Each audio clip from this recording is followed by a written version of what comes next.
Reformasi ini kalau ikut tuntutan golongannya agak elit kota lah ya, atau elit liberal yang disebut, dilakukan, dia boleh dipacu dengan lebih laju, pantas, tetapi kesannya kemusnahan sistem.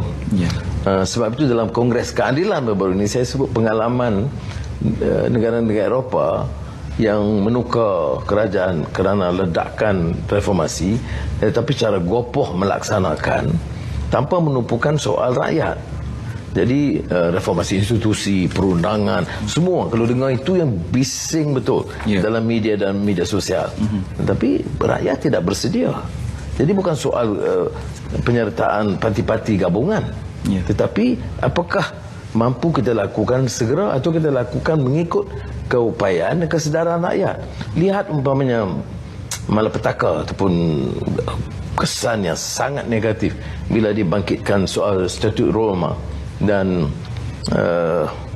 AICERT yang dibentangkan semasa kerajaan Pakatan Harapan. Tidak diterangkan kepada rakyat, tidak diterangkan kepada jemaah, kepada pejabat awam, tidak dirundi dengan raja-raja Melayu. Akhirnya sentimen itu terhadap pemerintah. Reform itu perlu, tetapi kita harus pilih dan lakukan dengan bijaksana. Jangan berundur. Umpamanya sekarang ini kalau badan kehakiman bebas, saya jamin tidak pernah sentuh ke perjalanan badan kehakiman. Siasatan polisi Diraja Malaysia itu siasatan SPRM. Walaupun bila terkena itu banyak yang melompat, tetapi isunya apakah benar ada rasuah atau tidak. Kalau benar maka jawablah di mahkamah. Jadi kalau pesakit saya, perubahan itu berlaku. Tapi yang penting itu ialah soal tata kelola. Apakah pemimpin masih meneruskan amalan mengaut keuntungan, kekayaan dari negara? Dan ini dapat kita hentikan.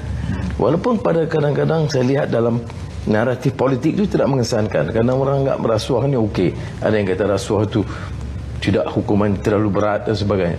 Tetapi rasuah yang memiskinkan negara dan memperhambakan rakyat. Jadi saya akan keras dalam soal ini. Dan dalam soal ini baik Pakatan Harapan atau UMNO Barisan Nasional atau GPS Sarawak, GRS Sabah, itu sikap mereka sangat mendukung. Saya tidak pernah hadapi masalah dengan pimpinan Kerajaan Perpaduan dengan dasar madani dan dengan sikap yang sedemikian. Konsensusnya tumpu bagaimana tumbuh melakukan beberapa kebijakan ekonomi yang boleh meningkat pertumbuhan, membawa hasil, terutama dalam beberapa disiplin baru ataupun pendekatan baru. Umpamanya saya sebut tadi digital, green energy, renewable energy, hal-hal yang tidak banyak disinggung sebelumnya.